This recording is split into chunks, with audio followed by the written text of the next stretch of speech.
precisamente lo que estamos celebrando nosotros todos los sábados de gloria. En esta se refiere a cuando Moisés libera al pueblo de Israel de la opresión del pueblo de Egipto, y es prefigura porque Israel estaba esclavo en Egipto y nosotros estamos esclavizados por el pecado, estamos esclavizados por Satanás a través del pecado. También el pueblo de Israel necesitaba un libertador, el cual es Moisés. Nosotros que estamos presos por el pecado necesitamos un libertador, y solo el Señor Jesucristo puede liberarnos. También es prefigura de la Pascua porque Moisés le da al pueblo de Israel maná, que es pan del cielo, y a nosotros, nuestro Señor Jesús, se entrega a nosotros en la Eucaristía como el verdadero pan bajado del cielo. Ahora hablemos del último punto de este resumen acerca de Moisés y el Cordero Pascual, la prefigura a Jesús, que es el mediador, libertador y guía, y el Cordero de Dios. Vamos a tomar por cuestiones de tiempo, sí, los más elementales. Por ejemplo, una prefigura entre Moisés y nuestro Señor Jesucristo fue que cuando Moisés nació, ¿qué pasó, verdad?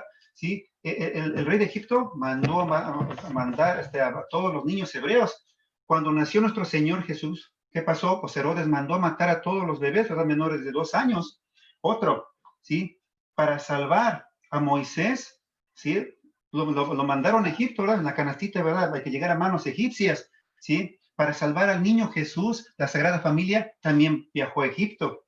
Otra prefigura, ¿verdad? Moisés, cuando el pueblo de Israel se desesperaba, Moisés les dio el maná, ¿sí? Les dio agua, decía, a través de una piedra, ¿sí? Sin en cambio, Dios a nosotros nos da un alimento vivo, ¿sí? El pan divino del cielo y un agua sagrada, que en este caso es la Santa Eucaristía, ¿sí? Otro, cuando Moisés, su rostro resplandece al ver a Dios, ¿sí?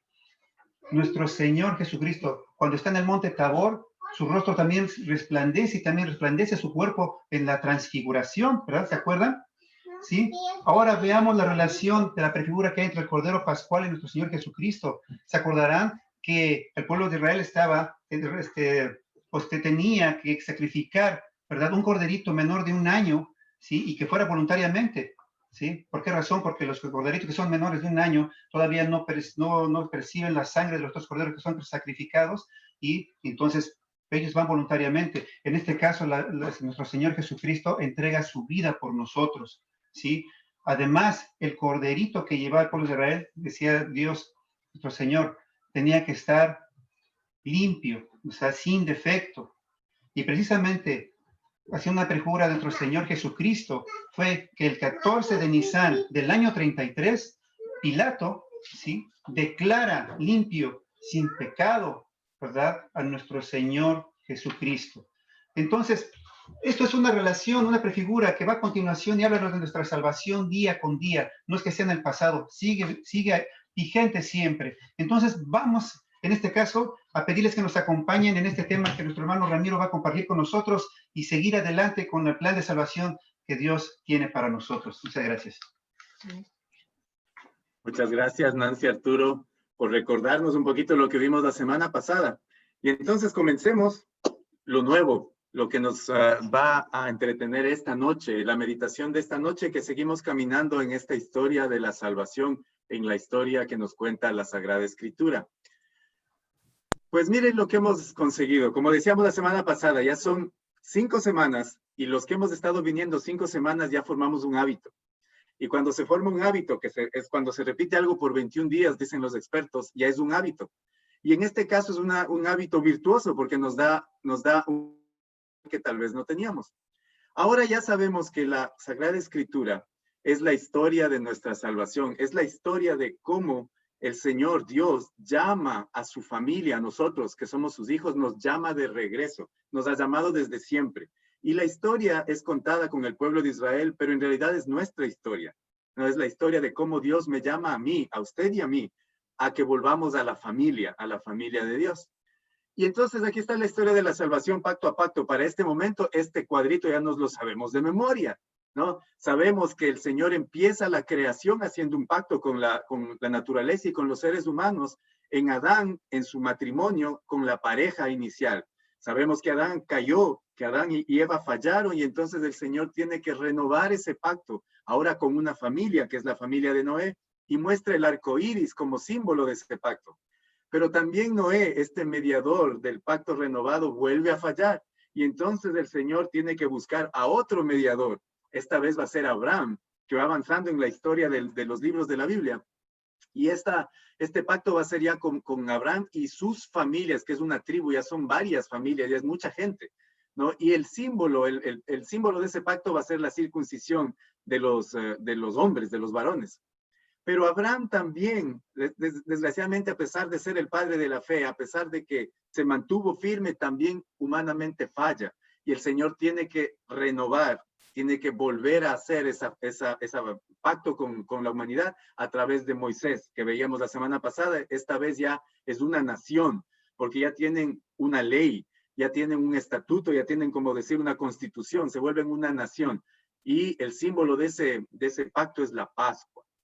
Hoy, esta noche, vamos a meditar aquí en el pacto con David, el reino y el templo, ¿no? Ahora ya van a ser varias naciones, ya no solo es Israel, ya son varias, como digamos, es internacional. Ya no es solamente Israel, por eso ya es un reino. Y el símbolo de ese pacto va a ser el templo y el trono de David. Y todo esto nos está dirigiendo aquí, va creciendo, llegando a la cúspide máxima, que es la nueva alianza con nuestro Señor Jesucristo, que es lo que hemos estado esperando y que ya, por fin, la próxima semana vamos a poder meditar a profundidad, recordando y recogiendo todo este camino que hemos hecho hasta aquí. Bueno, hoy vamos, bueno, las palabras, ¿se acuerdan que les decía que tratemos de memorizarlos? Es bueno, porque va a ser muy importante para un concepto que la próxima semana lo vamos a dar. En hebreo se dice berit, alianza o pacto. En griego se dice diateque. En latín se dice testamentum. Y por supuesto en español se dice pacto o alianza. Ya veremos la próxima semana por qué es muy importante esos términos en los diferentes idiomas. Muy bien. Hoy vamos entonces a meditar en la promesa, en el pacto con David, ¿no? El camino de Israel por el desierto. Nos quedamos la semana pasada cuando Moisés sube al monte Sinaí y el Señor escribe en las tablas de roca, escribe los 10 mandamientos, la ley. Cuando él baja, encuentra que el pueblo de Israel se ha descarriado completamente. Se ha perdido. Le pidieron a su hermano, a Aarón, que les haga un ídolo, un becerro de oro que recordaba precisamente al dios Apis, que nos recordaba Arturo, ¿no? Entonces Dios le dice a Moisés, mira tu pueblo. Ya no le dice mi pueblo, sino dice, mira ahí tu pueblo está pecando, vele a ver qué haces, ¿no? Y luego Moisés va a pedirle al Señor que por favor no le castigue, porque el Señor le dice a Moisés, ya que son un pueblo duro, los voy a eliminar, voy a comenzar de nuevo, y de ti, Moisés, que eres fiel, voy a comenzar un nuevo pueblo. Pero Moisés, que normalmente cualquiera de nosotros hubiera dicho, muy bien, sí, claro, yo soy el mejor, que empiece nomás. Moisés le suplica que por su grandeza, con la fama que tiene Dios de haber sacado a los israelitas de Egipto, ¿cómo va a quedar mal ahora? Y le dice, Señor, perdona al pueblo de Israel, y le pide perdón, y no acepta él ser el primero de otro nuevo pueblo. Y entonces Moisés, al interceder, Dios acepta, y Moisés baja del Sinaí, y reprende severamente al pueblo de Israel, reprende inclusive a su hermano, le dice, ¿qué has hecho? ¿Qué te han hecho ellos para que les hagas caer en semejante pecado de idolatría? Y entonces Moisés les dice, todos los que estén a favor de Yahvé, que vengan de este lado. Y dice la palabra en el capítulo 32 del Éxodo que solamente los levitas pasaron al lado de Moisés y todos los demás guardaron silencio. Entonces Moisés da la orden de que los levitas acaben con todos los idólatras, que los pasen a cuchillo, dice la palabra, que se acabe la idolatría, y entonces ordena a los levitas sacerdotes del pacto. Hasta ese momento todos los padres de familia, de la familia de Israel, absolutamente todos eran sacerdotes del pacto. El papá pasaba esa capacidad de ser sacerdote a la siguiente generación y a la siguiente generación. Pero ahora solamente van a ser los levitas los sacerdotes del pacto. Entonces, Dios a su vez les perdona, pero usted sabe que toda acción tiene una consecuencia. Y entonces Dios ahora les da una serie de normas, aparte del decálogo, les da una serie de normas para hacer sacrificios periódicos con animales, con becerros y con corderos.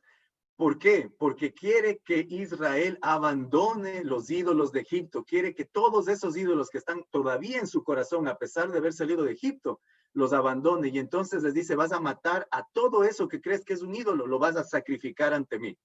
Y les da un montón de normas y de leyes que están escritas en el libro del Levítico, ¿no? Eso es todo lo que dice ahí, porque Israel todavía no estaba listo para ser el modelo de todas las naciones. Israel todavía necesitaba más purificación.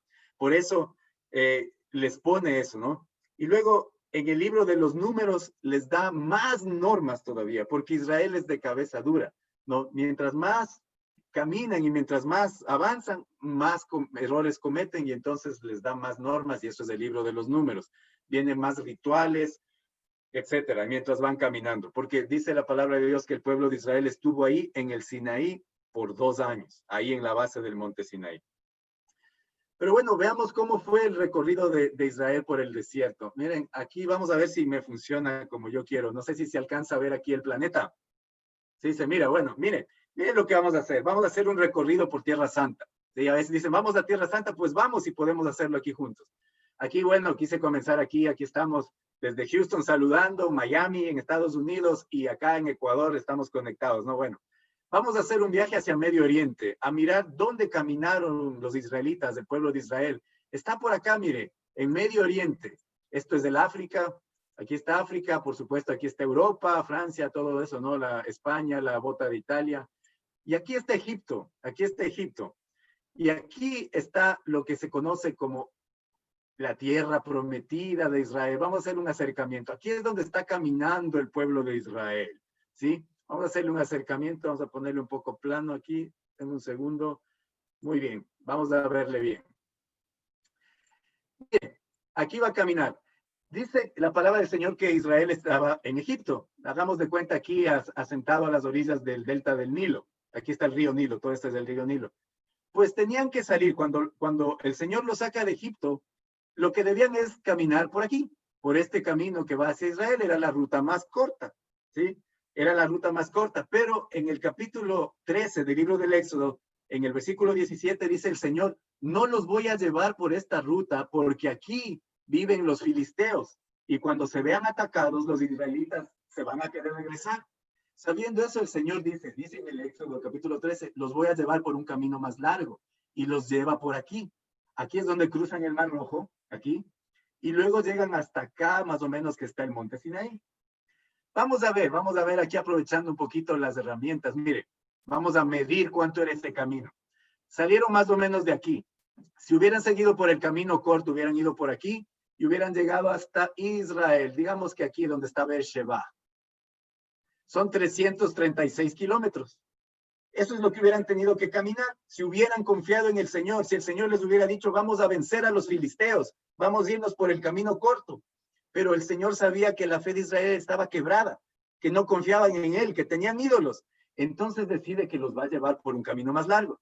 Si hubieran caminado por ahí más o menos unos 15 kilómetros por día, hubieran llegado en una cosa de unos 23, 25 días. Eso era todo.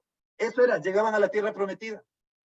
Pero, primero, no confiaron en el Señor. Vamos a ver por dónde los llevó el Señor. Salieron de aquí y dijo, vamos a llevarlos por aquí. Aquí cruzan el Mar Rojo milagrosamente. El Señor se los hace pasar. Y de aquí se dirigen hacia el monte Sinaí, más o menos por aquí. Esa ruta son 305 kilómetros. Hasta allá les llegó al monte Sinaí. Y yo quería mostrarles, miren, aprovechando que estamos aquí usando la tecnología. Vamos aquí a buscar el monte Sinaí, lo vamos a ver. Aquí está, ¿no? En Saudi Arabia. Vamos a ver, nos va a llevar, aquí el Google Maps nos va a llevar hacia el monte Sinaí. Mire usted. Este es el famoso monte Sinaí visto por el satélite. Aquí el Señor habló con Israel. Aquí estaba el pueblo de Israel asentado en la base del Sinaí. Y mientras tanto Moisés subió arriba a conversar con el Señor y recibe las tablas de la ley. Mientras tanto, todo el pueblo de Israel está aquí esperando. Y aquí abajo hacen un becerro de oro porque Moisés se demora 40 días en regresar. Entonces es que el Señor les manda más leyes, libro del Levítico, libro del Deuteronomio, y aquí permanecen por 2 años. 2 años permanecen aquí, hasta que el Señor dice, Moisés, dile a tu pueblo que se levante. Vamos, yo los voy a guiar con la columna de fuego y con la nube. Tenemos que salir nuevamente en camino y emprenden la marcha hacia la tierra prometida. Mira, vamos a ver aquí hasta cuánto tenían que caminar. Miren, nuevamente vamos a salir de aquí. Aquí está desde el monte Sinaí. ¿Cuánto tenían que caminar hacia la tierra prometida? Dice el Señor que tenían que caminar desde aquí, más o menos, hasta una ciudad que está más o menos por aquí, que se llama, según en Números, en el capítulo 34, es una ciudad que se llama Kadesh Barnea. Tenían que llegar hasta aquí. 240 kilómetros caminaron. Otra vez, eso no es tan largo, eso es unos 15 días de camino. Y efectivamente los israelitas llegan aquí a la ciudad esta de Kadesh Barnea. Y entonces, ¿qué sucede? Que Moisés pide 2 espías, uno por cada tribu, y los manda a que averigüen cómo está la cosa. Manda a averiguar aquí qué puede pasar cuando ingresen aquí a Israel. Y los 2 espías, cuando regresan donde Moisés al campamento, le dicen, hay gigantes, no podemos entrar, son enormes, la tierra está preciosa, mana leche y miel, es hermosa, es preciosa, es la tierra de nuestros sueños, pero hay unos gigantes que están ahí viviendo y nos van a derrotar. Solamente 2 de los 12 espías que manda Moisés les dicen, el Señor está con nosotros, no va a pasar nada, nos los va a entregar en nuestras manos. Les dice, vamos, porque podemos lograrlo. Pero los otros 10 fallan en la fe. Y entonces el Señor les dice, por su dureza de corazón, por no confiar en Dios, por no confiar en lo que yo les estoy prometiendo, se van a quedar vagando en el desierto 40 años. Una ruta que era solamente de 20 días, cuando mucho, se convierte en una estadía de 40 años dando las vueltas en el desierto, porque el Señor les dijo que toda esa generación iba a morir aquí y que iban a entrar sus hijos. ¿Qué nos quiere decir el Señor con todo esto? ¿Qué nos quiere decir el Señor? Hay veces que el Señor nos ha llamado desde el bautismo. Hay veces que Dios nos ha llamado a ser familia desde el bautismo, pero nosotros, en vez de ir por el camino corto, despreciamos a Dios. Decimos que no lo necesitamos cuando somos muchachos, jóvenes, desde adolescentes o a cualquier edad. Le decimos al Señor, no te necesito, no, yo voy a hacer lo que yo quiera. Y empezamos a dar las vueltas aquí en lugar de entrar a la tierra prometida. ¿Cuántas veces se oye a las personas que dicen, si yo hubiera conocido al Señor cuando era joven, si yo hubiera conocido al Señor cuando era soltero? Pues el Señor nos está hablando a todos mucho antes, pero no escuchamos su voz. Somos duros de corazón. Hay invitaciones, nuestros padres nos dicen, vamos a la iglesia, acudamos a misa, confiemos en Dios, pero nosotros decimos, no, queremos hacer lo que nosotros queremos, nosotros somos mejores y nos quedamos dando las vueltas 40 años en el desierto. Bueno, eso les quería mostrar, es muy interesante ver en el mapa cómo es esto. Ahora sí, vamos a ver cómo Israel entra a la tierra prometida rápidamente.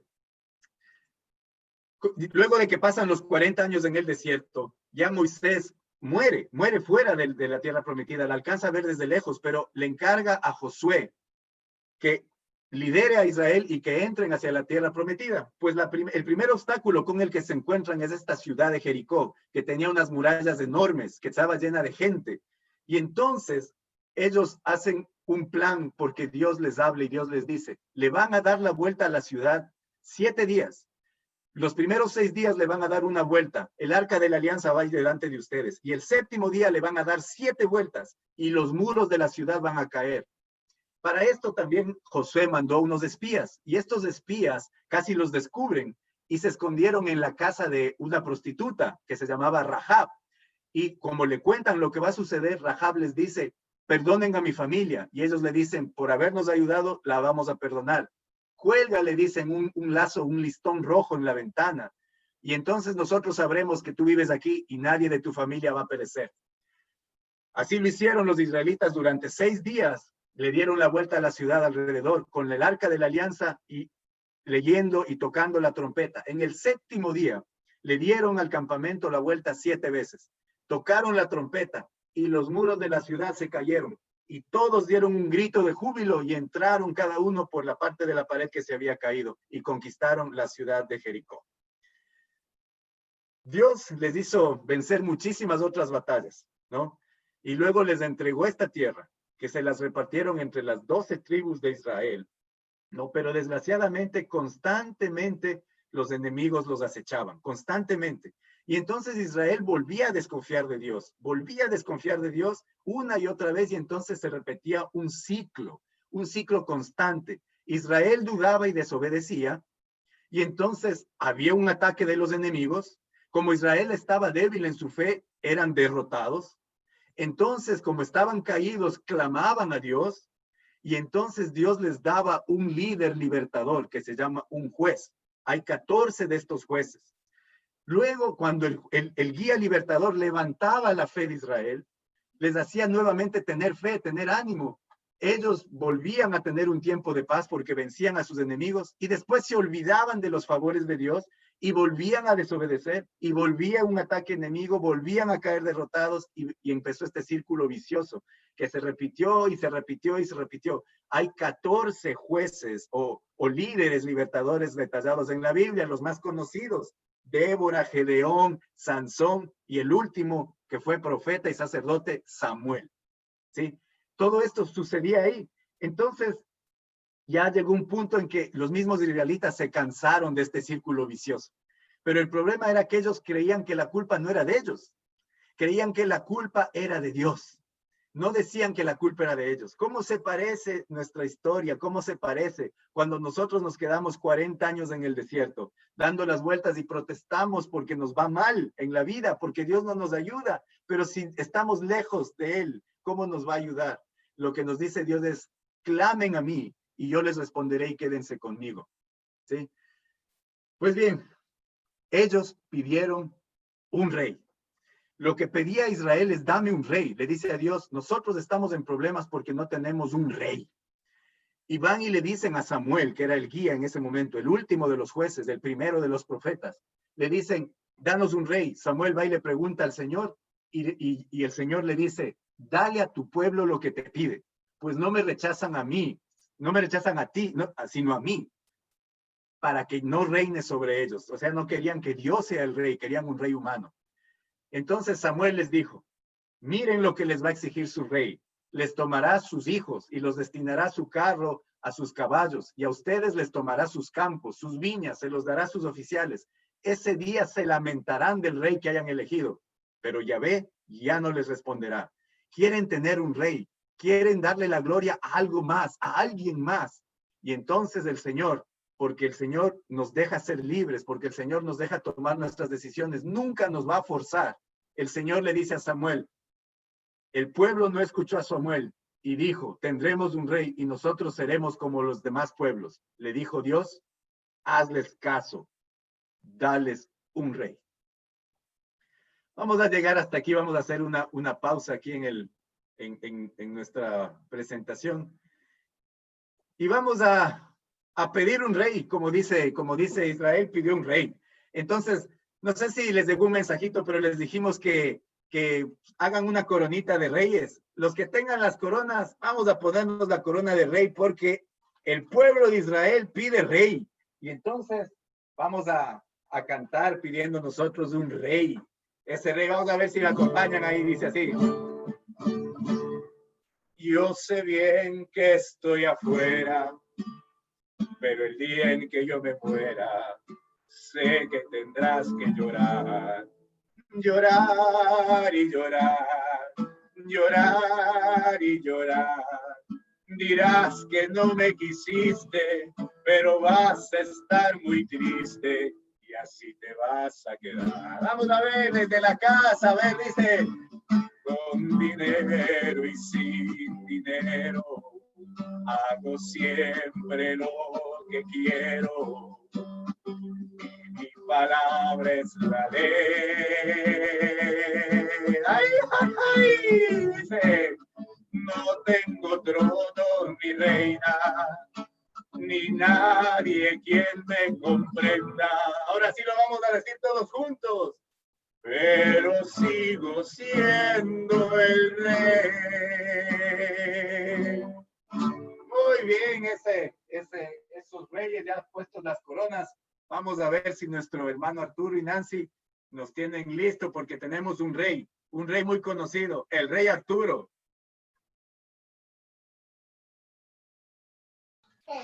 Hola, ¿qué tal? Buenas noches a todos. Pues yo les quiero presentar al rey Arturo. El pueblo de Israel pidió un rey, ¿verdad? Pues aquí les tenemos a su rey entonces. Pero ojo, ya que somos el pueblo, hemos pedido un rey, pues vamos a tener que obedecer al rey. ¿Sale? Con ustedes, el rey Arturo.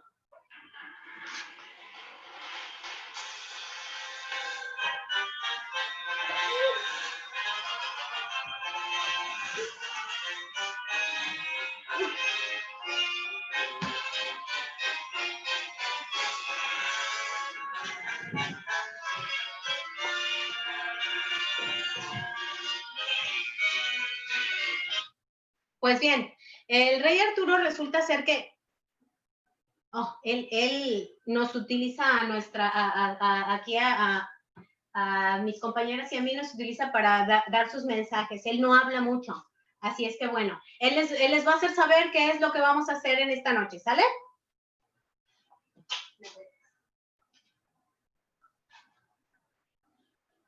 Ok, para empezar, dice el rey Arturo que por favor prendan sus cámaras, los que la tienen apagadas, y pueden encender sus camaritas, por favor.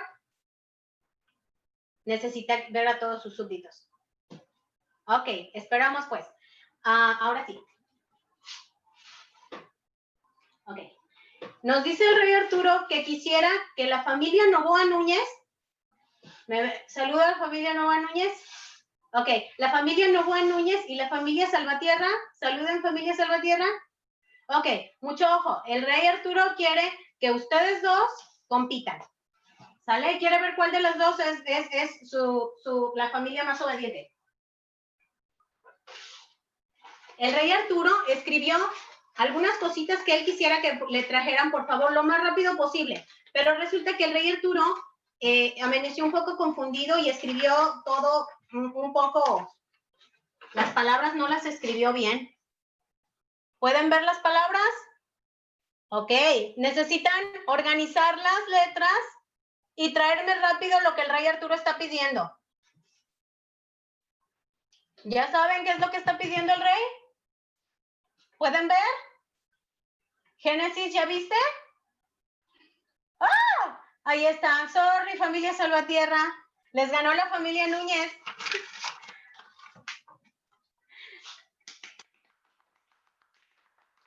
¿Qué palabra? Perdón. Para esto, la familia de Martín y Cindy con la familia de Marta Jerónimo. Aquí está la palabra. ¿Pueden ver? ¿Quién la tiene? Martín y Cindy. Felicidades, Martín y Cindy. Siguiente palabra. Ok. Para eso. Ok. Para esto dice que la familia Novoa Velástegui con Carlos. A ver, Carlos. Bien atento. ¿Sí la ven? ¿Quién ya sabe? ¿Ya la vieron? ¿Ya saben de qué se trata? Carlos, si quieren encender su micrófono, ¿ya saben de qué se trata? Sí la miro, pero no sé. A ver. Familia Novoa Velástegui, ¿alguien ya sabe? ¿Alguien que prenda su micrófono y les diga qué es? Oh, sí. Moneda. Sí, moneda. ¿La tienes? ¿Quién la tiene?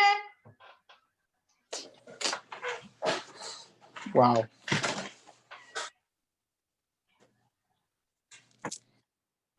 Bien, Carlos, felicidades. ¿Qué palabra? Ok.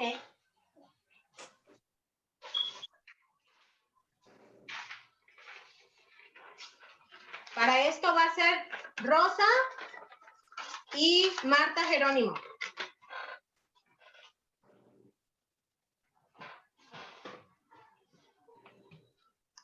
Si alguien sabe, encienda su micrófono y ayúdeles.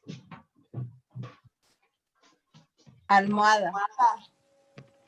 Ok, necesitamos una almohada. El rey quiere una almohada. Almohada. Sí. Rosa.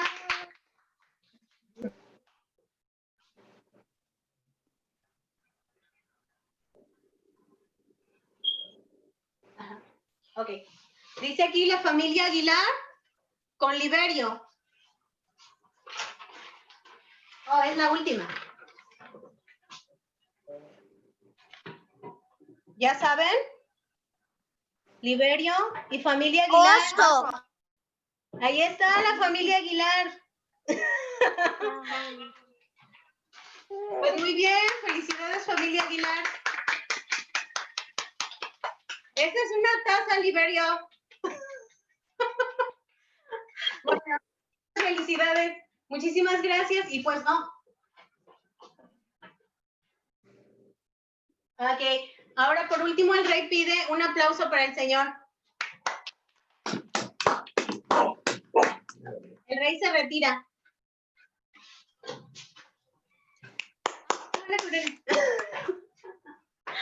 Gracias.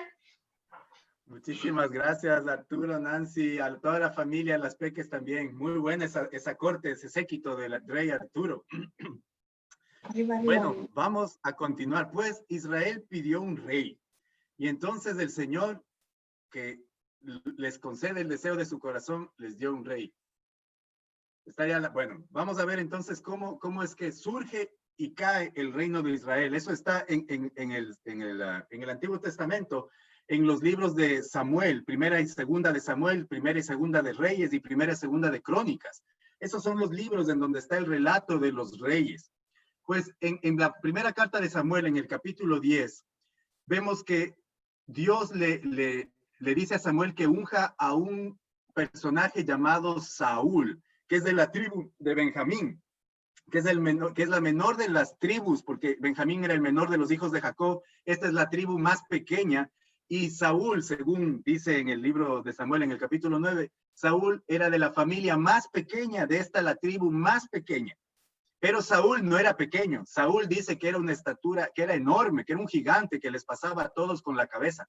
Por eso aquí vemos que cuando Samuel lo está ungiendo, prácticamente le está subido sobre una rampa para poderlo alcanzar a la cabeza, ¿no? Y lo unge con aceite. Y el mensaje que tiene Dios al escoger a Saúl de la tribu más pequeña y de la familia más pequeña es que cualquier victoria que va a tener Saúl no es por él, es por la fuerza de Dios, para que sepa que tiene que obedecerlo y no hacer lo que él quiera, ¿no? Así empieza a reinar Saúl, no Samuel, sino Saúl. Pero luego, enseguida Saúl empieza a fallar, empieza a desobedecer al Señor. Hay una batalla contra los filisteos que está en el capítulo 13 de la primera carta de Samuel, donde viene y Samuel le dice que le esperen durante 7 días porque él ya va a llegar a la batalla, pero en vez de esperarle, Saúl dice, no, yo voy a hacer el sacrificio yo mismo, y no le espera a Samuel, sino que él hace el sacrificio, y aquí le vemos que él está ofreciendo el sacrificio a Dios para que les vaya bien en la batalla. Llega Samuel y le dice a Saúl, le dice, ¿por qué has hecho esto? Eso no le gusta a Dios. Y le dice en ese momento, Saúl, por tu desobediencia, tus hijos no van a heredar el trono. Es decir, la desobediencia de Saúl por no esperarle a Samuel para que haga él el sacrificio como sacerdote, le costó que sus hijos sean reyes, ¿sí?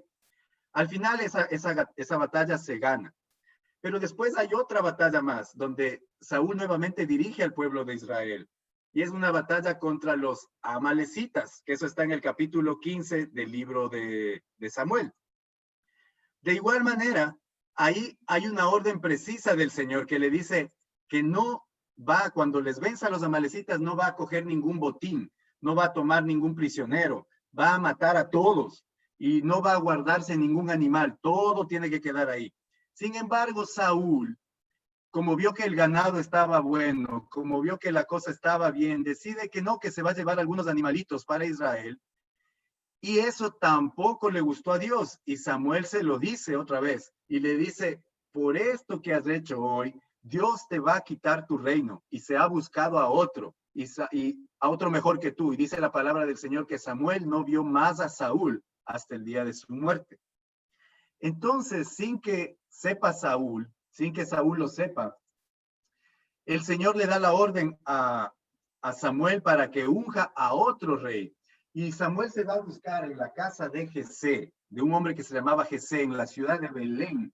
Va a buscar en su familia porque Dios le dice a uno de sus hijos, a ese lo quiere ungir rey. Y pasan frente a David todos los hijos de Jesé y ninguno de ellos es, hasta que Samuel le pregunta al hombre, a Jesé, ¿no tienes más hijos? Le dice, sí, tengo el hijo menor, pero está bien chiquito, está cuidando los rebaños, dice, tráemelo.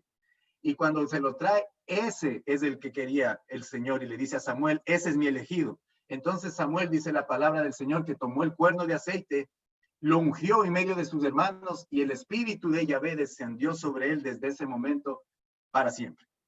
Sí, lo unge rey. Mientras tanto, Saúl no sabe nada de esto. Saúl está dirigiendo al ejército de Israel en una batalla contra los filisteos. Y ha aparecido una amenaza formidable, cuenta el libro de Samuel. Un gigante que se llama Goliat, que es parte de los ejércitos de los filisteos, amenaza y se burla del ejército de Israel y les dice que si alguien es valiente, que venga y que se enfrente a él. Pues el único, un pequeño niño, el único que se quiere enfrentar a él es David.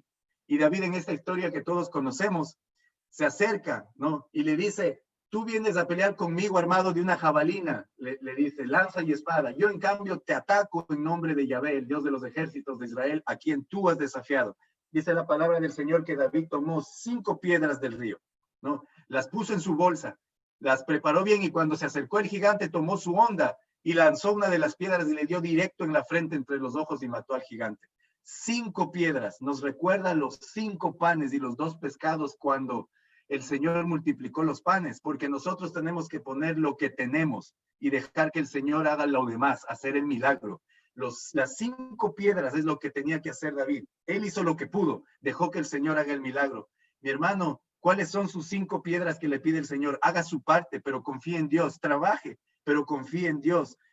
Pídale al Señor que bendiga sus 5 piedras. Bueno, luego,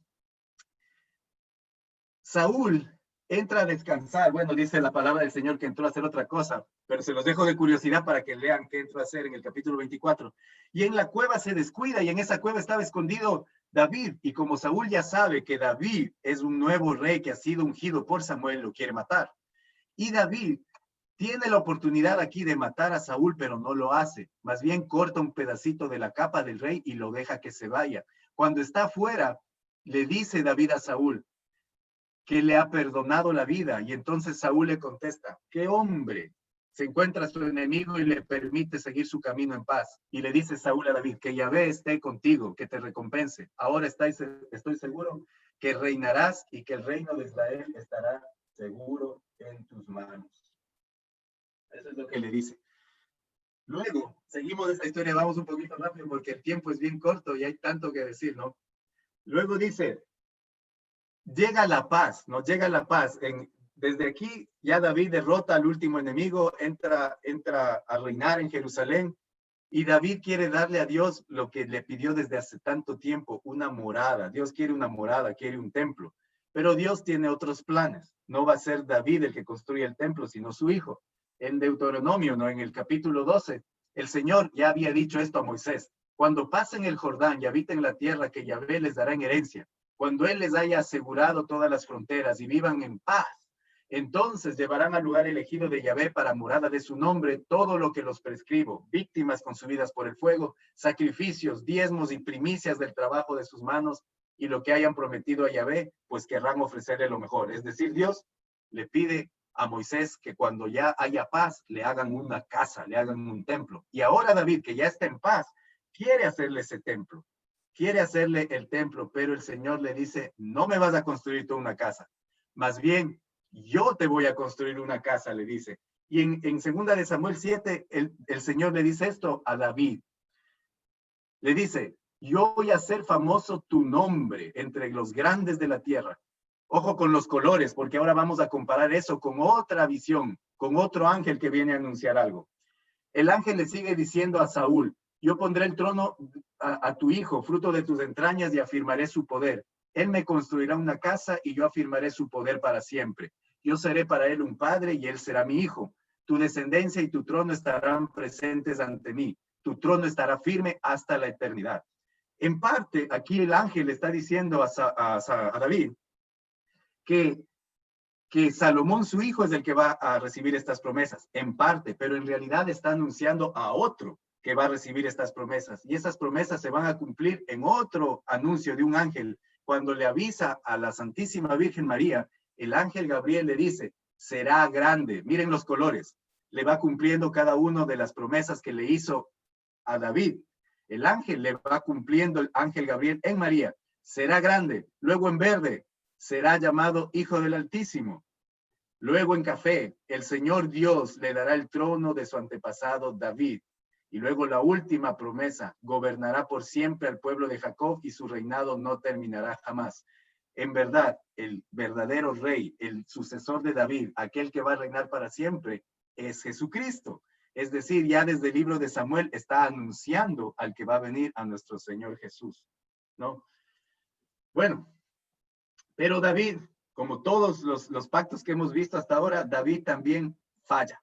David va a fallar. David está en su palacio, en la azotea, y en vez de estar peleando con su ejército que está en batalla, está ahí dormido, se volvió un poquito perezoso, y cuando la pereza entra en nuestro corazón, vienen las tentaciones. Y entonces David, mientras está ahí mirando por la terraza, alcanza a ver a una señora que se está bañando. Esa señora era casada, se llamaba Betsabé y era la esposa de un soldado que estaba en batalla, que se llamaba Urías. Y entonces le entra la tentación y David la manda a llamar. Y dice la palabra del Señor que David comete adulterio con Betsabé, la esposa de Urías. Y luego va a tratar de cubrir su pecado. Luego trata de cubrir su pecado. Llama al general y le dice, mira, tráeme a Urías, y le trae a Urías para que descanse y se vaya a su casa, pero Urías no quiere ir a la casa, quiere estar en la batalla y no duerme en su casa. Luego lo emborracha, pero Urías no duerme en su casa. Por último, Salomón, mirando que no puede cubrir su pecado y que se va a notar el embarazo de la señora, manda a matar a Urías, le dice al general que lo ponga al frente del combate y para que Urías sea el primero que muera. Y efectivamente Urías es asesinado, es muerto en combate. Y luego David llama a la esposa de Urías y la trae a su casa como una de sus esposas para cubrir su pecado. Pero nada está cubierto para el Señor. Y Dios le ha avisado a un profeta que se llama Natán. Y Natán viene y le anuncia a David que al Señor no le ha gustado nada de esto, que no le ha gustado lo que está haciendo David. Entonces le anuncia que el hijo que va a nacer va a morir. Pero antes de eso, Natán le dice, te voy a contar una historia, le dice. Hubo un hombre que tenía muchas ovejas y había otro hombre que solo tenía una oveja, pero el que tenía muchas ovejas se aficionó de la oveja de aquel y mandó a matar la oveja de aquel y le dejó sin nada. ¿Qué opinas tú de ese hombre? Y David le contesta, se merece la muerte. Y Natán le dice, tú eres ese hombre, tú eres el que ha pecado, tú tomaste la esposa de otra persona y cometiste adulterio. Entonces David, viéndose descubierto, dice la palabra del Señor que se arrepintió profundamente, y de hecho escribe el Salmo 51, que es el acto penitencial más profundo del hombre. Y dice la Escritura, muchos pasajes, que el Señor ya después que muere David, le llama David mi siervo. De hecho, a muchos reyes les perdona Dios en virtud de David mi siervo. Y dice, aquel que guardó mis mandamientos y me amó con todo su corazón. Y cuando uno dice, pero ¿cómo? Si David cometió adulterio, cayó tan bajo, mandó a matar, es un asesino. ¿Cómo es que después Dios le llama David mi siervo, mi amigo? Aquel que guardó mis mandamientos y me amó con todo su corazón. Por el arrepentimiento de David. Mi hermano, mi hermana, lo que el Señor quiere es un corazón arrepentido. Quiere que nos arrepintamos de lo que hemos hecho mal. sabe que no somos perfectos, pero lo que quiere es que dobleguemos la rodilla y comencemos a caminar con Él. No importa lo que hayamos hecho, podemos ser amigos de Dios, podemos volver a Dios, no importa la edad que tengamos, no importa qué tan alejados estemos. El Señor, así como a David, lo único que espera es que doblemos nuestra rodilla, que le digamos, Señor, me equivoqué mal, me he alejado de ti, me he olvidado de ti durante muchos años, pero aquí estoy, quiero volver. Lea el Salmo 51 y mire cómo David pide perdón y cómo lo encuentra y encuentra gracia ante Dios. Bueno, solamente ya para terminar, vamos a ponernos en presencia del Señor, porque vamos a hacer una oración. El verdadero rey al que representa David, al que representa Salomón, todos los reyes de Israel solamente eran un anuncio del verdadero rey, del verdadero y único rey. Vamos a ponernos en presencia del Señor y le voy a pedir a nuestra hermana Irma y Tomás, si nos pueden ayudar un poquito, porque vamos a ponernos en su presencia para hacer esta oración.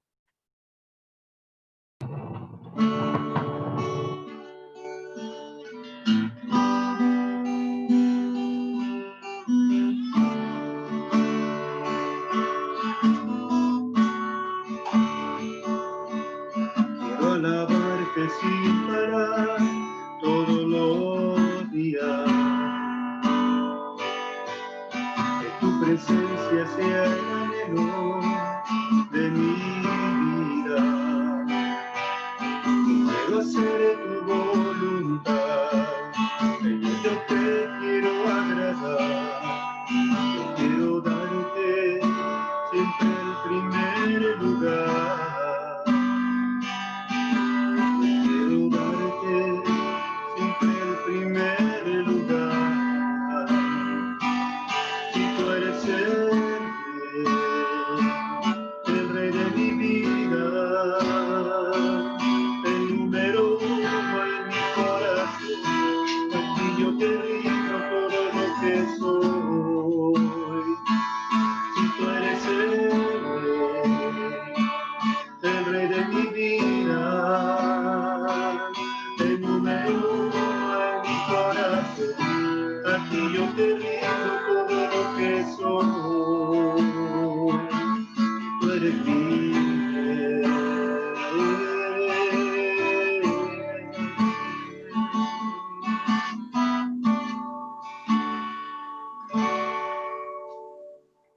Queridos hermanos, quiero pedirles si pueden apagar las luces de donde ustedes estén para vivir esta oración con más recogimiento, sin que nos distraiga nada, ¿verdad? Vamos a vivir esta oración y esta entrega con todo el corazón hacia nuestro Rey. Evangelio de Lucas, capítulo 23, versículos del 1 al 3. Evangelio de Juan, capítulo 18, versículos del 34 al 37. Después se levantó toda la asamblea y le llevaron ante Pilatos. Ahí empezaron a acusarlo diciendo: hemos comprobado que este hombre es un agitador. No quiere que se paguen los impuestos al César y se hace pasar por el rey enviado por Dios. Pilato, pues, lo interrogó en estos términos: ¿eres tú el rey de los judíos? Jesús le contestó: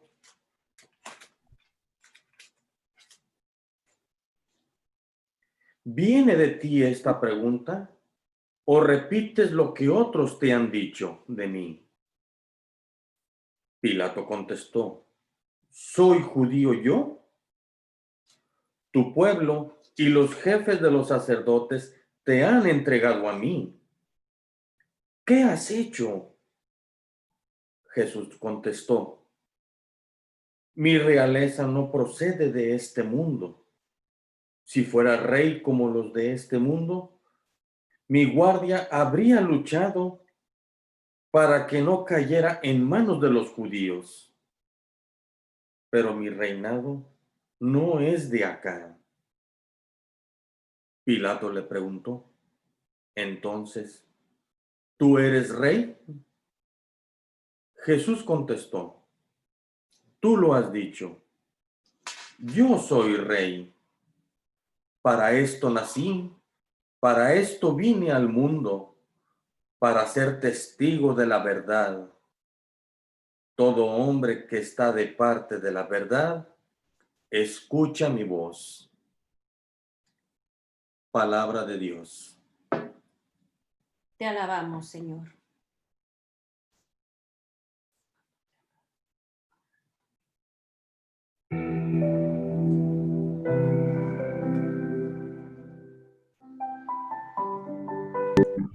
Padre Santo, en esta noche quiero renunciar y entregarte todas las coronas que tengo, todos esos reyes falsos, esos ídolos que me tienen atado, porque yo lo he permitido, Señor.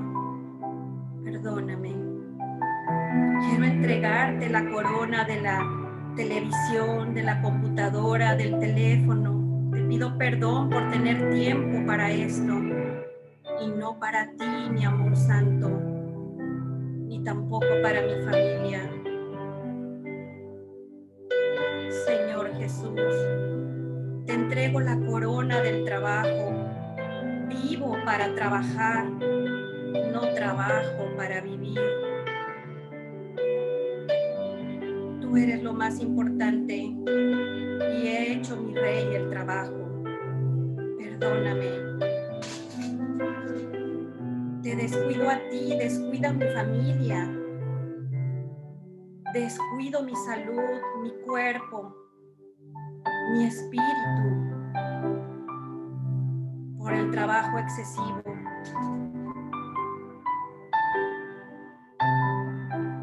Te entrego esta corona de amor al dinero y las cosas materiales. Me he perdido a mí mismo.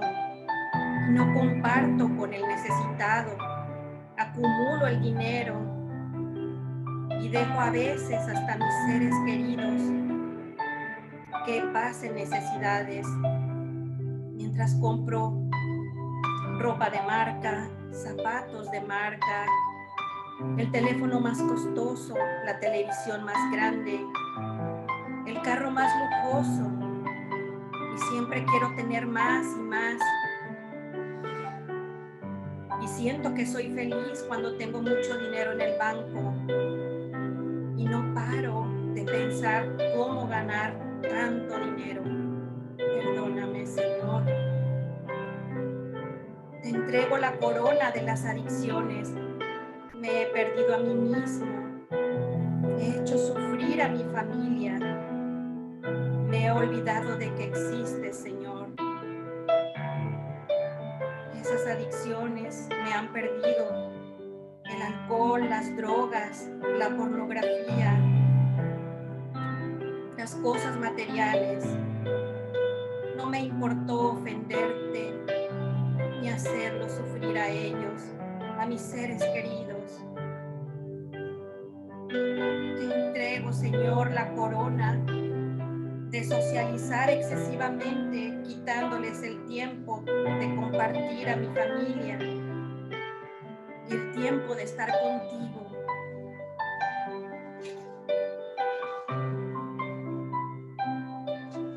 Padre amoroso, te entrego la corona de mi fanatismo por los deportes.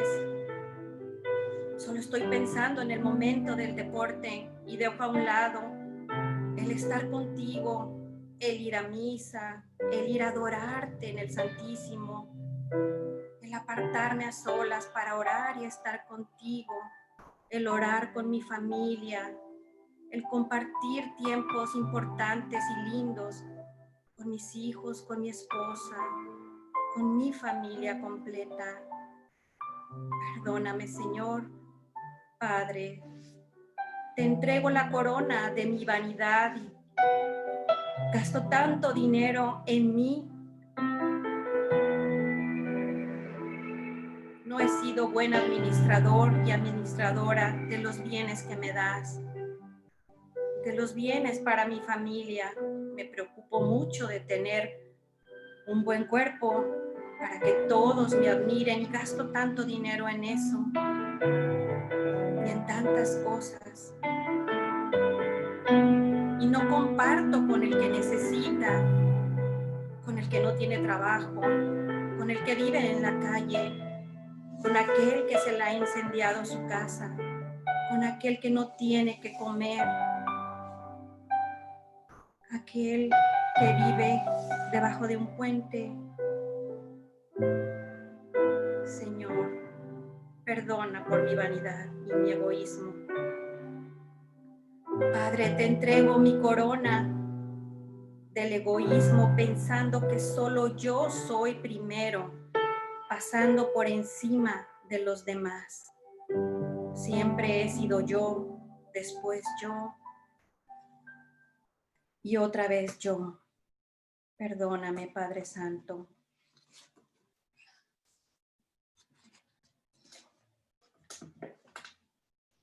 Señor, Let's face it, we are all looking for someone to love. And te entrego, Señor, la corona de la soberbia, creyendo que soy mejor que los demás, que solo yo hago bien todo, que mis ideas son las mejores. Me la paso siempre corriendo y corrigiendo a los demás sin ver mis propios errores. Siento que no, he sentido que no te necesito, que yo puedo hacer todo sin tu ayuda.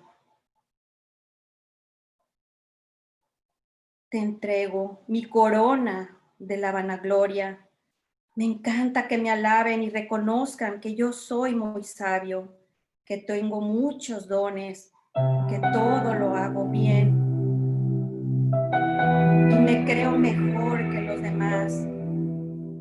Y no reconozco que tú eres el rey, que todo lo bueno que hago o que tengo viene de ti,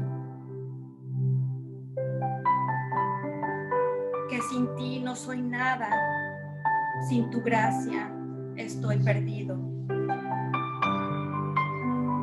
Señor, en esta noche queremos entregarte con todo el corazón y el alma el trono a ti.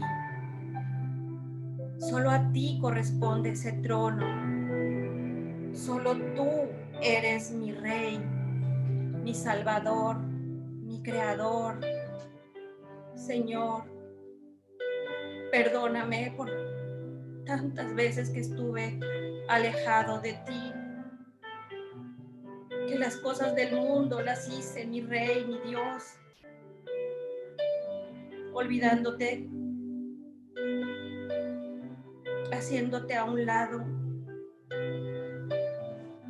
sin sentir que tú eres el rey del amor, el rey de la paz, el rey de la misericordia, el rey del perdón. Señor, te pido tu gracia para no volver nunca más a tener otro rey que no seas tú. Solo con tu gracia puedo lograr esto, Señor. Solo tú me regalas esa gracia. Padre, escucha nuestro clamor. Ayúdanos a caminar en santidad, a seguirte, a vivir en tu divina voluntad. En esta noche queremos ser tus siervos y tú el Rey. Hashama waralama shaha, Hashama waralama shasahawa, Hashama warala, Hashama hawa, Hamo waralama siha, Hashama waralama sihawa, Hamo waralama siha, Hashama waralama sihawa, Ayamaha. Hasawa maharama. Sawaramaya wasiham. Ahamawa. Hashabwara mahawashihimo. Hawa maha. Haso. Wawara lahawa sihahama. No susuho. Hama washihawa. Hama wasahamu. Oh, mashihawa. Hama warala sihiwa. Señor, sin tu gracia no podremos alcanzar tu gloria. Ayúdanos y perdónanos, mi Rey, mi Salvador, mi todo.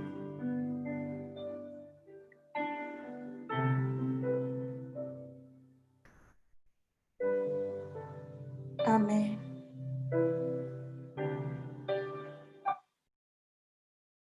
En el nombre del Padre, del Hijo, del Espíritu Santo. Amén. Amén. Y ahora en un acto simbólico vamos a tomar la corona que tenemos en las cabezas y se la vamos a presentar. Ahí está la imagen de nuestro Señor Jesucristo, el único Rey, el Rey de nuestra vida, entregando todas estas cosas que he pronunciado, imita en su oración y otras que están en nuestro corazón. Cualquiera que sea un rey, que le quite el puesto al verdadero Rey. Entréguele esta corona. En este símbolo le entregamos de verdad la corona al Señor de nuestro corazón. Tú eres el Rey, Señor, el Rey de nuestra vida. Amén y amén.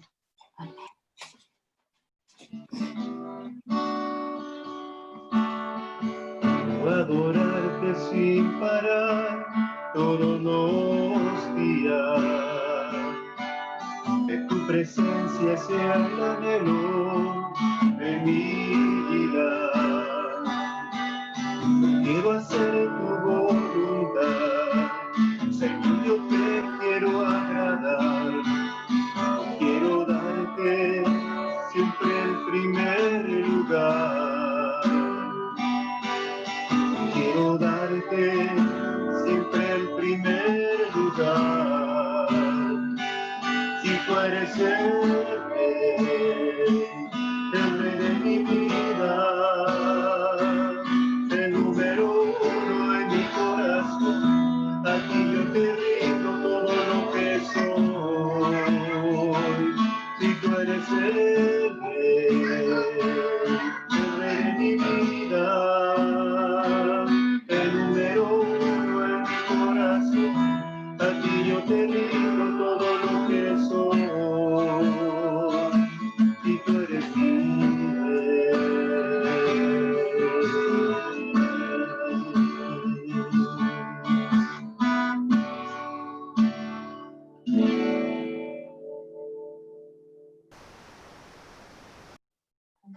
Gloria al Señor. Amén, amén. Bueno, vamos a prender las luces ahí y le invitamos siempre, mis queridos hermanos, esta oración de entrega de la corona, hacerla con la frecuencia que se necesite frecuentemente, porque es fácil para nosotros los humanos buscarnos reyes, que en realidad nos piden todo nuestro tiempo, nos piden toda nuestra atención, todos nuestros valores. Los reyes. Dice el Señor en la palabra que si no hubieran pedido un rey, les hubiera ido mejor a los israelitas, pero pidieron un rey y el rey les pidió muchas cosas. Y sobre todo los reyes fallaron, porque falló David y también falló su hijo, el rey Salomón. Y eso es lo que vamos a continuar aquí mirando. El Señor les había dicho claramente en el libro del Deuteronomio, en palabras de Moisés, había indicado 3 cosas a los israelitas. Nunca multipliquen las armas. Cuando lleguen a la tierra prometida, no multipliquen sus armas. No abunden en riquezas y no multipliquen sus esposas. Así les decía en Deuteronomio 17. Pues desafortunadamente Salomón, el hijo de David, pecó gravemente en estas 3 mismas cosas. Vamos a verlo aquí. Nos dice el libro de Crónicas, en el segundo libro de las Crónicas, capítulo 9, nos muestra que Salomón multiplicó el armamento, los caballos y los soldados, y puso su confianza en el ejército en vez de poner su confianza en Dios. Luego también nos dice la primera carta a los reyes, en el capítulo 10, que Salomón recolectaba impuestos tiránicamente, ¿no? Recolectaba dinero, recolectaba oro y mantenía su gobierno confiando en la riqueza, ¿no? En contra de lo que había advertido Moisés. Y por último, en el capítulo 11 de la primera carta, del primer libro de los Reyes, también nos dice que usaba matrimonios para hacer alianzas con otros pueblos. Dice la palabra que llegó a tener 700 esposas y 300 concubinas. ¿No se imagina usted? Mil esposas. ¿No? ¿Cuánto gastaría en zapatos? Decía por ahí alguien. Pero justamente para mantener toda esa gente en su casa, él dejó que haya ídolos dentro de la casa, dentro del palacio, para que las señoras, las esposas de él estén tranquilas porque eran paganas, no eran de Israel, eran paganas y entonces tenían otros dioses y él permitió que se hagan altares en Israel para otros dioses, en lugar de ser él quien guíe a ellas, más bien al Dios verdadero, al Dios de Israel. Por lo tanto, esto no le gustó al Señor y ya el Señor manifestó su desencanto. Y el castigo va a venir. El hijo de Salomón, que se llama Roboam, cuando hereda el trono, no tiene la sabiduría de su padre. Y es más, empieza a recolectar impuestos en peor manera que su padre. Y entonces el reino se divide en dos. El reino se divide en dos. El reino del norte y el reino del sur. Aquí se puede ver esta parte de aquí donde dice Judá y este pedacito que es la tribu de Benjamín. Son las dos tribus que se quedan al sur y se quedan con su capital en Jerusalén. Y las otras 10 tribus se van a lo que se llama el reino del norte, aquí hacia acá, y ponen su capital en Samaria. ¿Sí? Luego, históricamente se sabe que en el año 722 a.C., el reino del norte con su capital Samaria es asaltado por los asirios y el ejército asirio los dispersa por la región y nunca más se vuelve a reunir. Este reino del norte desaparece de la faz de la tierra para siempre en el año 722. Aquí el reino de Judá permanece algunos años más, pero en el año 586 los babilónicos, comandados por el rey Nabucodonosor, ataca el reino del sur y también los conquista y destruye el templo. El templo grandioso de Salomón es destruido y el reino es dispersado y se va al exilio, lo que se conoce como el exilio de Babilonia. 70 años tienen que pasar para que vengan los persas, conquisten a los babilonios y el rey de Persia, Ciro, les permite a los israelitas volver a su tierra y reconstruir su templo. No siguen bajo el dominio de los persas, pero por lo menos les permite regresar a la tierra y a reconstruir su templo. Durante este tiempo, que ya no tienen templo, que no tienen rey, que se ha acabado el reino, todos piensan que la promesa de Dios se perdió, que el reino para siempre de David ya no va a poder ser. Y son los profetas los que mantienen la esperanza viva. Son los profetas los que se quedan diciendo, no, el reino va a ser reconstruido. Va a venir Isaías y él va a explicarle al pueblo que el rey ya viene, pero vendrá de una manera diferente a lo que ellos esperan. No va a venir con guerra, caballos a reconquistar la tierra, sino que va a sufrir y va a entregarse en sacrificio por los pecados del mundo, ¿no? Y entonces desaparecen, ¿no? Queda solamente el reino del sur, desaparece el reino del norte y los profetas aquí empiezan a anunciar a este rey diferente, a un rey que va a ser descendiente de David. Por eso a nuestro Señor Jesucristo se le dice hijo de David. Y por eso nace en Belén, porque es la ciudad de David. No, ya los profetas anuncian, y el profeta Jeremías lo anuncia con todas sus letras. Dice, llega el día, dice Yahvé, que yo pactaré con el pueblo de Israel y con el de Judá una nueva alianza. No será como esa alianza que pacté con sus padres cuando los tomé de la mano sacándoles de Egipto, pues ellos quebraron la alianza, siendo que yo era su Señor. Esta es la alianza que yo pactaré con Israel en los días que están por llegar, dice Yahvé. Pondré mi ley en su interior, escribiré en sus corazones mi ley, y yo seré su Dios y ellos serán mi pueblo. Y aquí está, no hemos puesto aquí la verdadera alianza, cuando el reino es reconstruido por el Señor Jesucristo, el verdadero rey que estaban esperando, el único, el del que hablan las profecías. Pero bueno, todavía no nos adelantemos. Hay algunas cositas que hay que meditar y vamos a mirar ahorita algunas características en el tiempo que nos queda, que no es mucho, algunas de las características del reino de David, ¿no? del reino de Salomón, de los reyes de Israel, que son características que prefiguran, que anuncian el reinado del verdadero rey, del eterno rey que es el Señor Jesucristo. Porque acuérdese, otra cosa que hemos aquí meditado muchas veces, toda la escritura, lo que me habla a mí, es de mi Señor Jesucristo. Eso es lo que habla la escritura, del plan de Dios para llamarme a mí a través del Señor Jesucristo de nuevo a su familia. ¿Cuáles son las características del reino? Vamos a mirar, ¿no? Aquí vamos este es el templo de Salomón como se supone que fue. Es una maqueta que encontré yo en internet, parece bastante confiable, debe haber sido así. Y este es el segundo templo, el reconstruido, y no el primero, que la majestad del primer templo nunca se volvió a ver. Bueno, algunas características del reino. Se dice que el hijo de David será el hijo de Dios, ¿no? Se dice que el hijo de David será el hijo de Dios. Muy bien, ¿qué significa esto? En el Salmo 89 vemos que dice, mi fidelidad y mi amor lo acompañarán, mi nombre le asegurará la victoria, extenderé su mano sobre el mar, sobre los ríos su derecha, él me podrá invocar, tú eres mi Padre, mi Dios, la roca donde me refugio, haré de él mi primogénito, el más famoso de los reyes de la tierra, ¿no? Esta promesa se cumple parcialmente con Salomón, porque sí fue famoso, ¿no? Sí fue famoso, el más famoso de los reyes de la tierra, pero se va a cumplir plenamente cuando venga el primogénito eterno de Dios, el verdadero Señor Jesucristo. Entonces, una característica del reino que va a ser característica del nuevo reino de Dios es que el hijo de David será el hijo de Dios. Uno descendiente de David será llamado hijo de Dios. Y eso solo se cumple en nuestro Señor Jesucristo. Otra característica del reino es que el rey será Mesías. Así decía, ¿no? El rey será Mesías. ¿Qué quiere decir esto? Hay que saber que en hebreo Mesías se dice Meshiach, ¿no? Que significa el ungido. Eso significa Mesías, el ungido. ¿Por qué el ungido? Porque la ceremonia de consagración de los reyes de Israel incluía siempre la unción con aceite sagrado, como veíamos hace un momento que Samuel consagró a Saúl y consagró a David con aceite sagrado. Eso lo vemos en múltiples partes en los libros de los reyes, lo cual simboliza la unción con el Espíritu Santo. Nuevamente, ¿no? Esto va a ser, ahí está lo que dicen, ¿no? Esto va a ser solamente una prefigura de la unción de nuestro Señor Jesucristo, porque en griego, Mesías, o sea, el ungido, se dice Cristos, Jesucristo.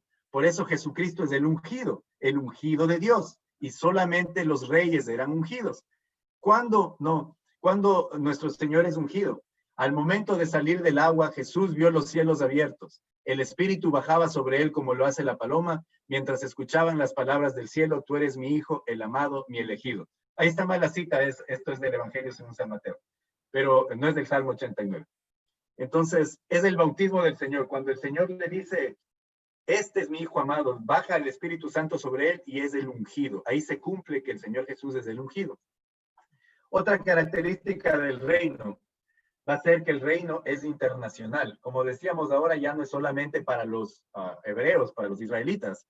Ahora el reino ya incluyó a otros, ¿no? Por eso sabemos que David incluyó en su gabinete a personas que no eran israelitas. Eso está en el primer libro de las Crónicas, en el capítulo 11. Algo que nunca hubiera hecho Moisés, por ejemplo, ¿no?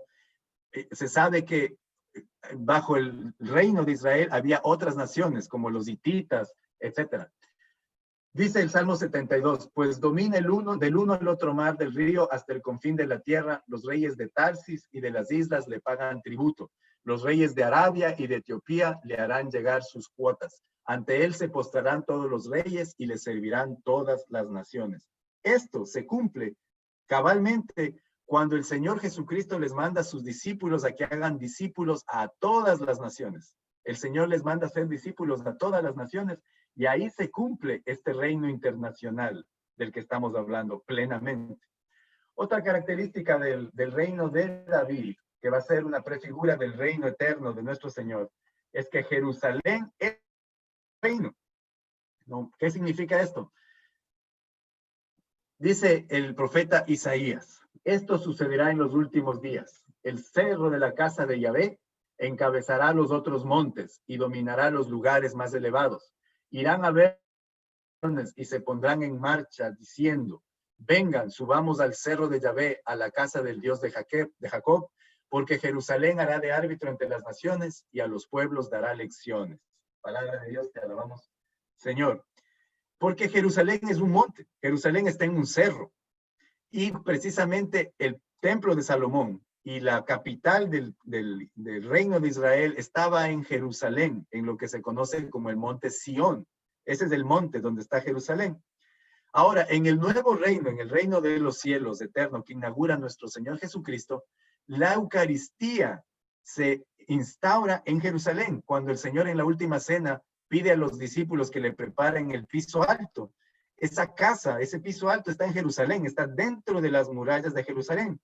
De igual modo, la iglesia en Pentecostés nace en Jerusalén, que es cuando viene el Espíritu Santo de lo alto.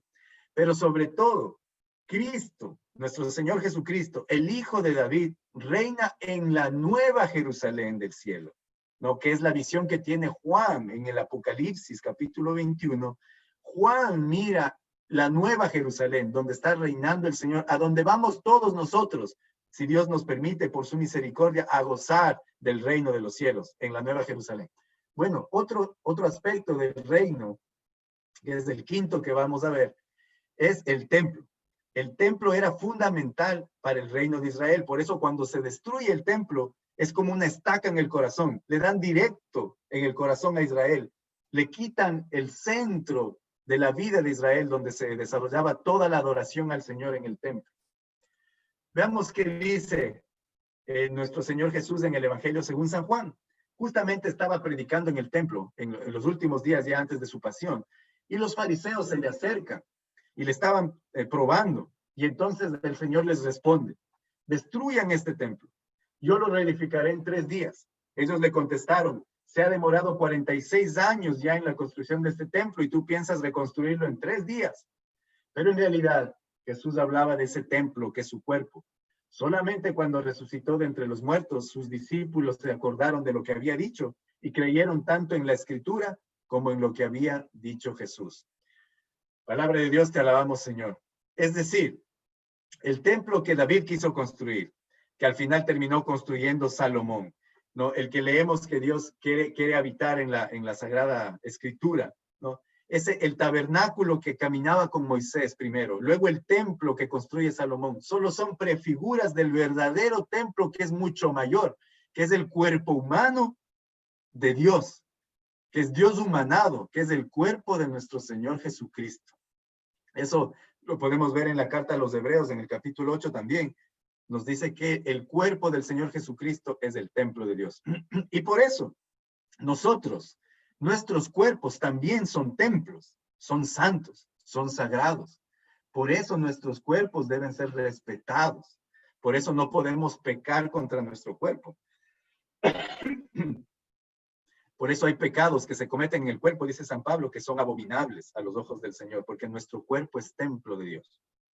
Y claro, el cuerpo de nuestro Señor Jesucristo es el verdadero templo donde mora Dios. Vamos a ver otra característica del templo.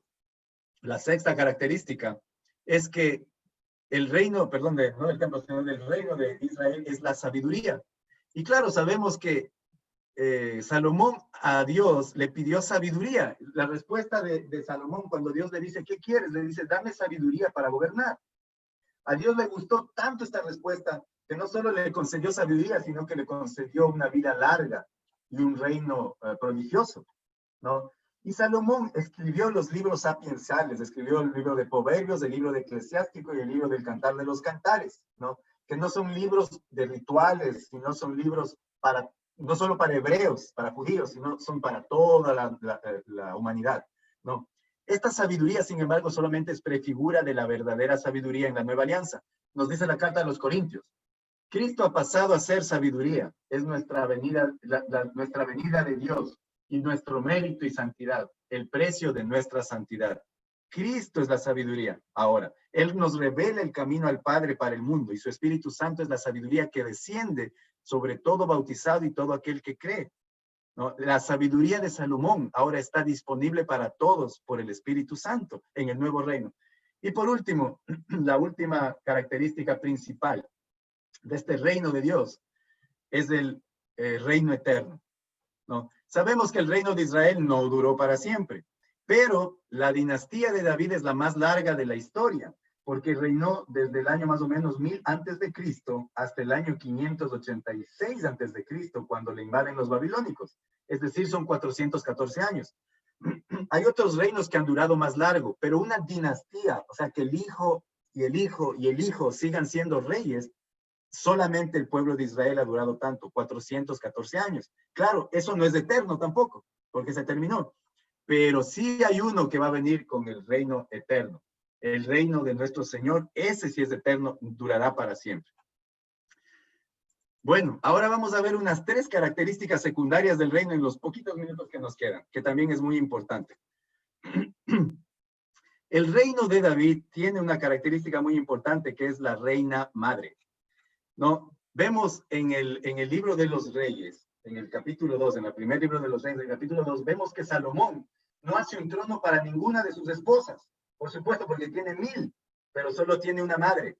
Esa ahí es Betsabé, y a ella le pone un trono. Y la reina madre, que se conoce como la Jevirá en hebreo, tiene una figura preponderante en los reinos, en el reino de Israel. Va a ser ella la madre de Salomón, y la madre de otros reyes, la que ocupa el trono, no la esposa, sino la madre que ocupa el trono. Esto es muy importante porque en el nuevo reino, en la nueva alianza, la madre del Señor Jesucristo es la verdadera reina madre, la Jevirá.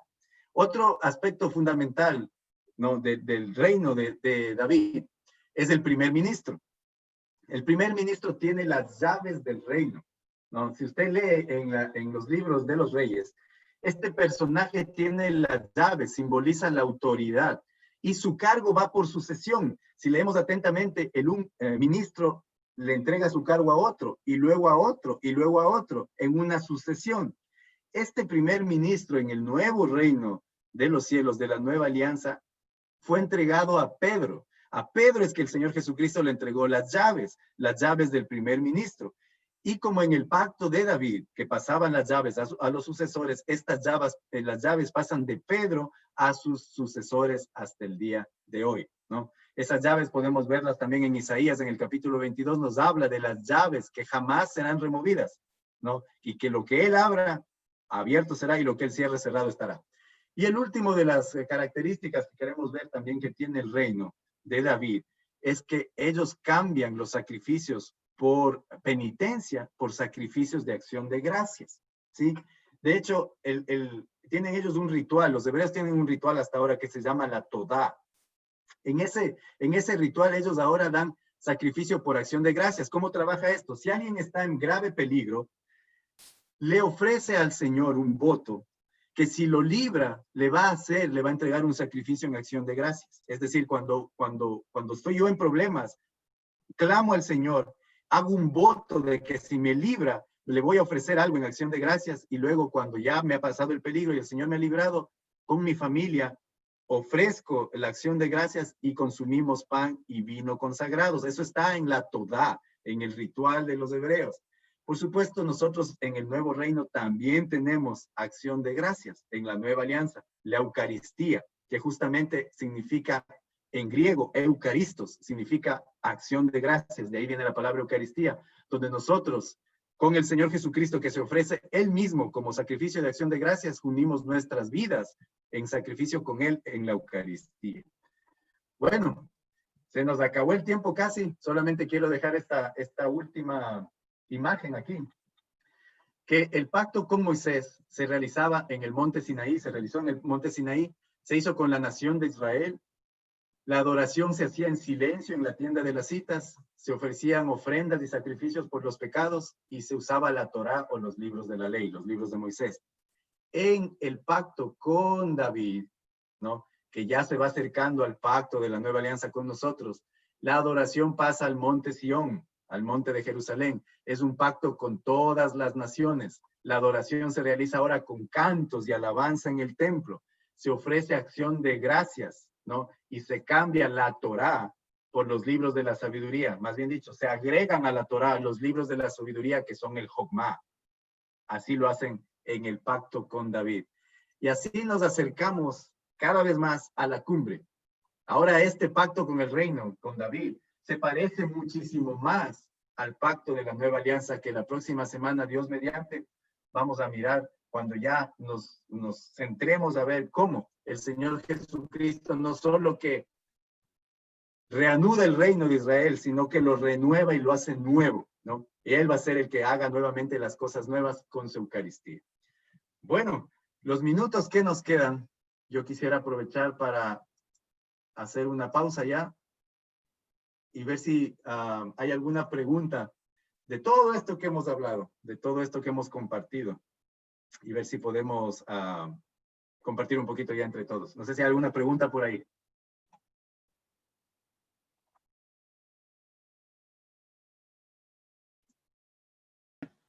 Ramiro, yo tengo una pregunta. Sí, mándeme. Mira, todos sabemos que en Abraham el pacto fue la circuncisión con los hombres, con los niños, ¿verdad? Pero cuando la familia tenía, digamos, es un ejemplo, ¿verdad? Cuando tenía puras niñas, ¿cómo realizaban el pacto? Bueno, acuérdense, primero, la circuncisión no solamente eran los niños, sino cuando Abraham se circuncidó, fue a todos los hombres, ¿no? No importa la edad. De hecho, Abraham se circuncidó a los 100 años. Bueno, y luego, digamos que una familia no tenía niños, sino tenía niñas. El padre de familia, ¿no?, que estaba circuncidado, hacía que toda la familia ya pertenezca al pacto. Luego, las niñas, cuando se casaban, ¿no? Cuando se casaban, pues ya eran del pacto. O sea, el padre, digamos, era patriarcal, ¿no? La sociedad patriarcal. El padre hacía ya que ingrese toda la familia hacia el pacto. Es decir, no había problema. No es que las niñas se quedaban fuera del pacto, ¿no? Y el símbolo es en los varones, solamente es un símbolo, porque solamente prefigura la circuncisión hoy, es el bautismo. Y eso ya no es solo a los varones, es para todo cristiano, hombres y mujeres. Es decir, la circuncisión fue la prefigura de lo que ahora es el bautismo, donde entramos a ser parte de la familia de Dios, entramos en el nuevo pacto. Gracias, Ramiro. Sí. Por ahí cualquier cosita, hable nomás ahora o calle para siempre. No, calle para siempre, diga nomás.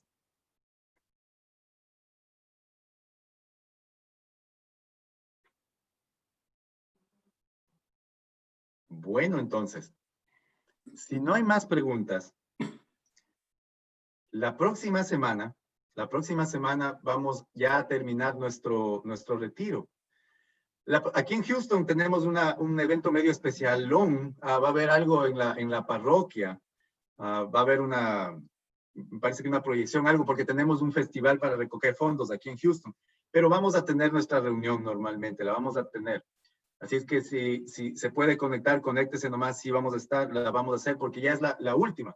Y justamente ahí es donde vamos a mirar ya cómo todos estos pactos llegan a su plenitud en el último pacto con nuestro Señor.